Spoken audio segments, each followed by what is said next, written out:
washed out, clammy-handed, and slightly nervous. He led her through to an interview room. "Thank you for coming," he said, as though he'd been an option not to come. "Sorry, I have a lot on today. Maybe next week." Someone went to fetch her a cup of water, and then a moment later, the door opened again and Paul walked in. Paul. God, of course, Paul. She hadn't even thought of Paul. She reacted as though this was all down to her, but clearly someone at the station had thought of Paul. He blew into the room, all floppy silver hair, rumpled suit, the dry smell of the city embedded in his skin. His hand reached for Laurel's shoulder as he paused her, but she couldn't bring herself to turn to acknowledge him, just forced a smile, a small smile for her, the benefit of people watching the exchange. He took the seat next to her, his hand pressed down against his thigh as he lowered himself into the chair. Someone fetched him tea from a machine. She felt crossed about the tea. She felt crossed by Paul.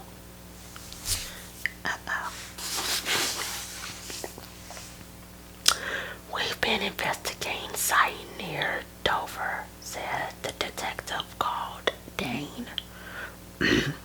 "A tall walker called us.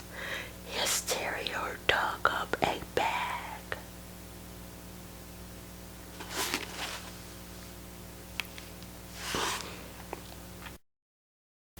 A bag, Laurel nodded furiously. A bag was not a body. Dane pulled some 10 by 8-inch photos from a hardback.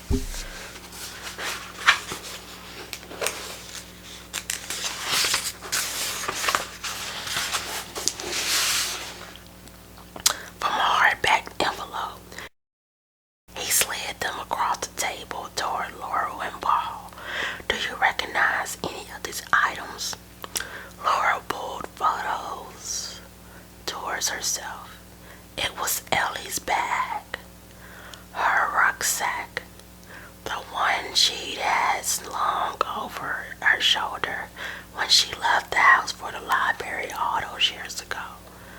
There was the small red logo that had been such a vital part of the police appeal. It had been virtually the only disgusting feature on Ellie's persons that day.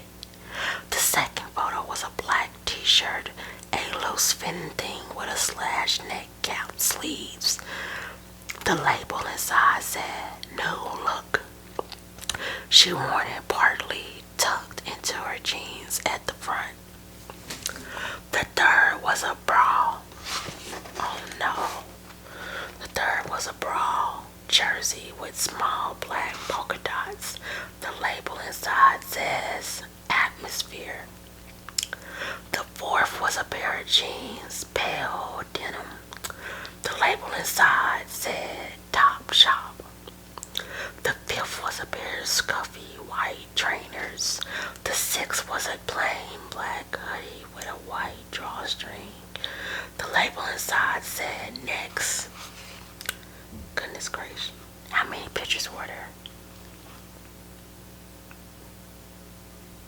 Anyways, okay, so the seventh was a set of house keys. The fob was a small plastic owl with eyes that lit up when you pressed a button on his stomach.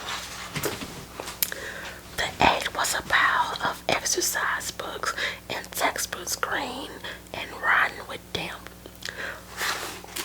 The ninth was pencils. Wait. The ninth was a pencil case, black and red polka dots filled with pens and pencils. The 10th was a packet of tampons, swollen and obscene. The 11th was a tiny leather her purse purple and red patchwork with a zip that went around 3 sides and a red pom-pom on the zipper. The 12th was a small laptop, old-fashioned and slightly battered looking. I don't got no lip gloss.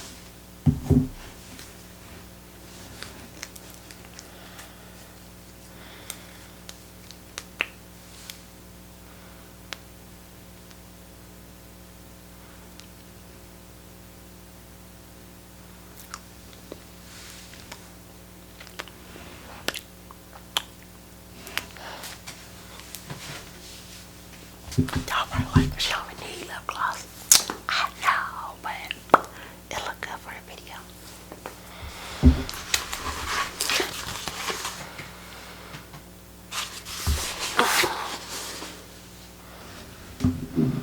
The last was a passport. She pulled the photo closer. Paul leaned toward her and she pushed it so it lay between them. A passport. Ellie had not taken her passport. Laurel still had Ellie's passport. Uh-oh, something fishy going on. Somebody tried to talk about it. It's just too much. Alright. She took it from the box, Ellie's possessions, from time to time and gazed at the ghostly face of her daughter. Thought of the journey she'd never take. But as she stared at the passport, she realized it was not Ellie's passport, it was Hannah's.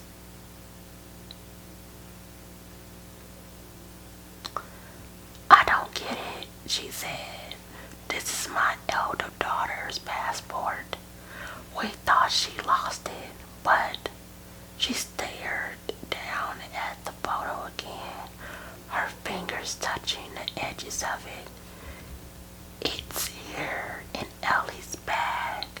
Did you find this? In dense woodlands, Dane replied, not too far from the ferry port. One theory we're looking at is that she may have been on her way to Europe. Given the passport, Laurel felt a burst of energy, wrongness. They were looking for evidence that backed up their long-held theory that she ran away from home. But her bag, she said, was just the thing she had when she left. When she was 15. And you're saying that she took the same things with her to leave the country. All those years later, that don't make any sense. Dane looked at her almost fondly. We analyzed the clothing as evidence of intensive wear. Laurel clutched her chest at the mental image of her. Perfect girl, always so impeccably clean, so fresh smelling and fragrant, stumbling around in the same clothes for years. So where is she? Where is Ellie? We're looking for her. She could sense Paul was staring at her, that she needed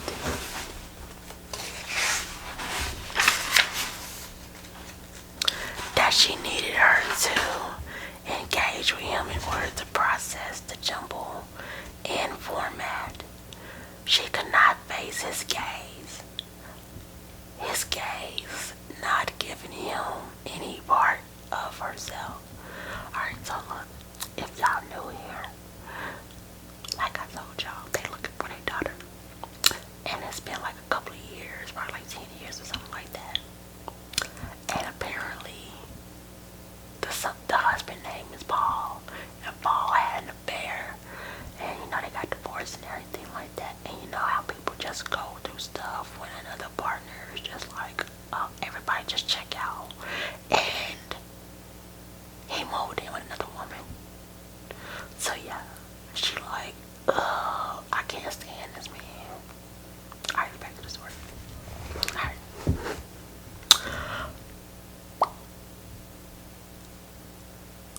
You know, she said, we were burglared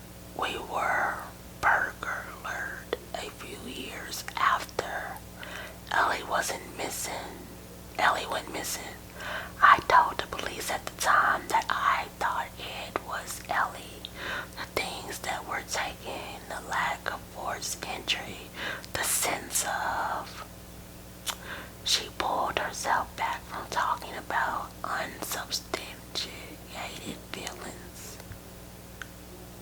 Oh, it's actually unsustained feelings.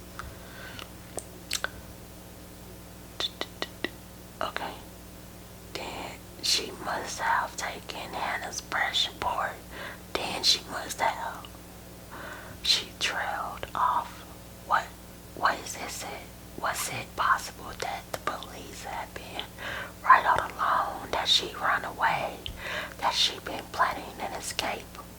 But from where? To where and why? At the moment the door opened and another policeman walked into the room. He approached Dane and he whispered something in his ear. Both men looked toward Laurel and Paul and found human remains. Oh my God. Laurel's hand instinctively found Paul's. She squeezed it so hard she felt his bones bend. Oh my gosh. Oh my gosh, oh my gosh, oh my gosh, oh my gosh, oh my gosh, oh my gosh. Oh my gosh, oh my gosh. Okay. I'm about to cry, y'all. What shall we do this summer? They just skip to the next freaking scene. How they doing movies? And 1 minute they end up jail or something. And then the next scene, it's a whole different bunch of people going on. Like, get on my nerves. That's what it is. You know how like they have the what's the word? Now Family Guy do it. I forget. Y'all know what I'm talking about. A flashback moment. That's what it is. They have flashback moments. And that's what that feels like. I haven't read that part yet. Let me get to it. My bad, y'all. I'm sorry. Okay. This is where we at. We on the next page. Next slide. Working on.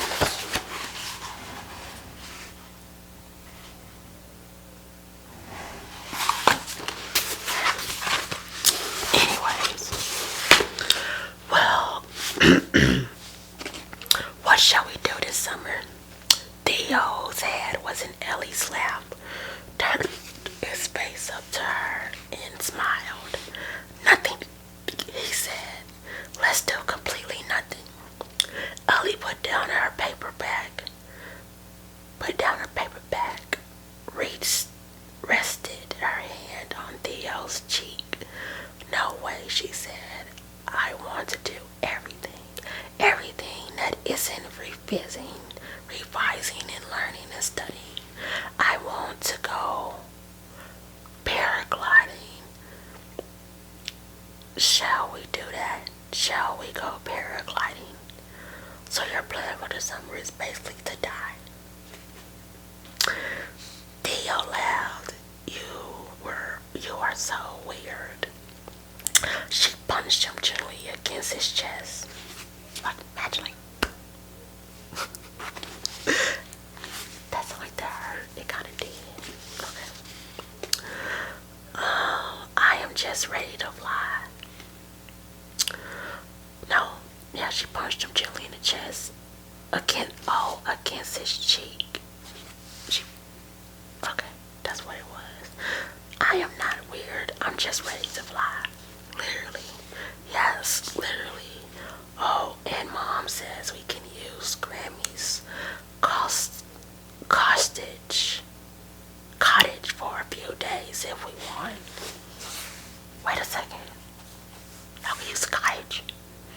You and your boyfriend been gonna use a cottage.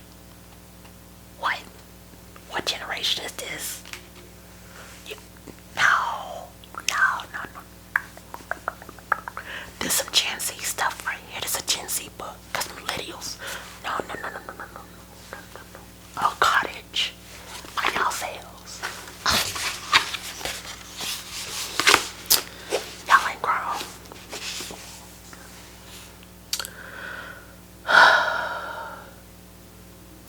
Theo beamed at her. Seriously. Like just us. That's what I'm saying. Seriously. Or maybe just us. He nodded eagerly, playfully, and Ellie laughed. Yeah, I guess. It was Saturday afternoon, May, a week before GCSEs.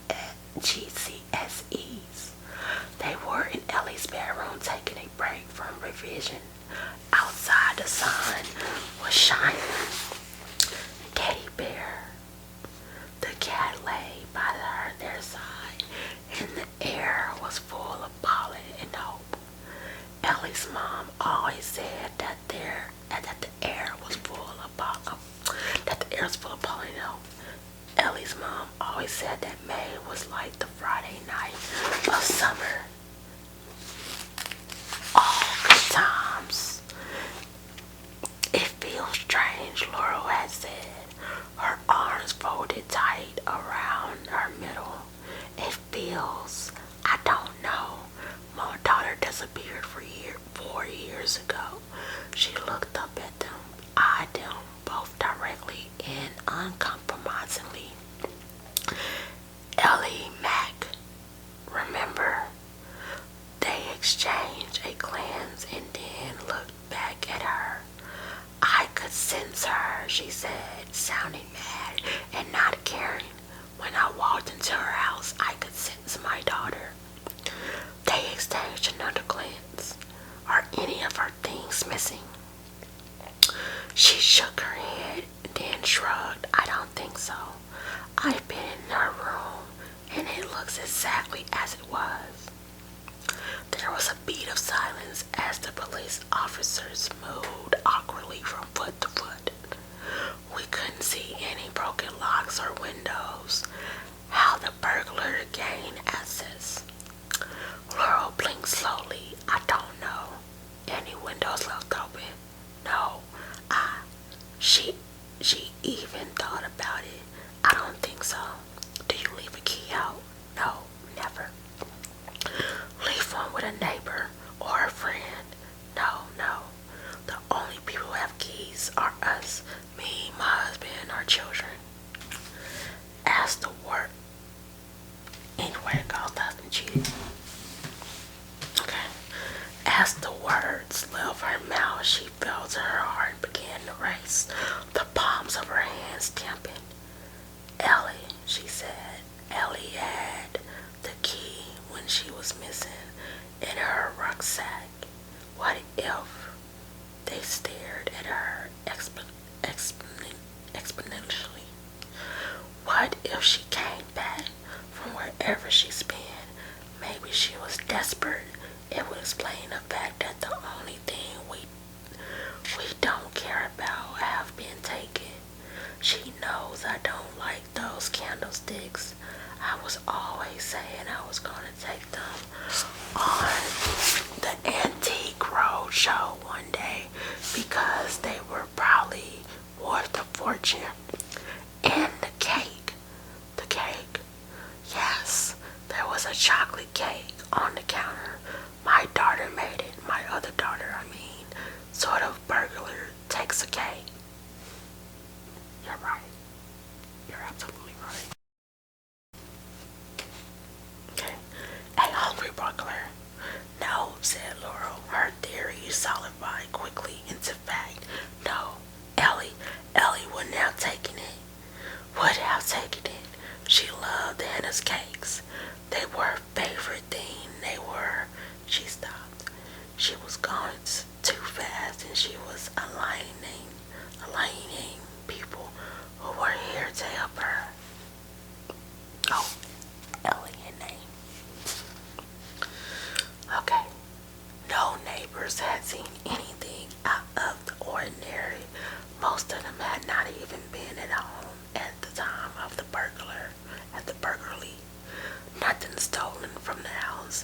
even been recovered, and that was that. Another dead end reached, another gaping hole in Laurel's life. 4 years though she stayed close to home in case Ellie came back again. 4 years she sniffed the air every time she returned home from her brief journeys beyond her front door, looking for the smell of her lost daughter. It was during those years that she finally lost touch with her remaining children. She had nothing else to give, and they grew tired of waiting. Then 3 years ago, Laurel had finally given up on Ellie coming home again. She accepted that it had been a simple burglary and that she needed to start again in a new place. 3 years ago, she'd stepped backward out of her lost daughter's bedroom for the last time and closed the door behind her with a click so soft that it nearly killed her. For 3 years, she had put Ellie from her mind as much as she was able. She strapped herself into a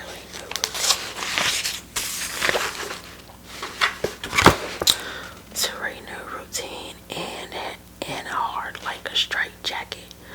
For 3 years, she internalized her madness, shared it with no one.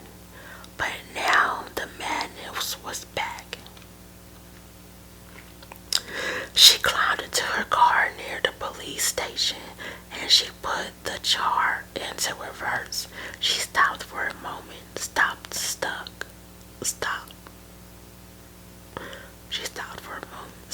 to suck the madness back down, suck it as far inside as she could get it to go. But then she thought of her daughter's bones being placed at this very moment into plastic bags by strangers in rubber gloves, and it burst back up, emerged into silence of her car as a dreadful roar, her fists pounding the steering wheel over and over again. She saw Paul then cross the road, walking toward his own car, the terrible hang of his face, the sag of his shoulders.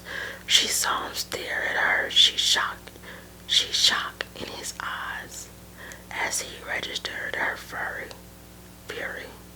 And then she saw him begin to walk toward her. She put the car into gear and drove away as fast as she could.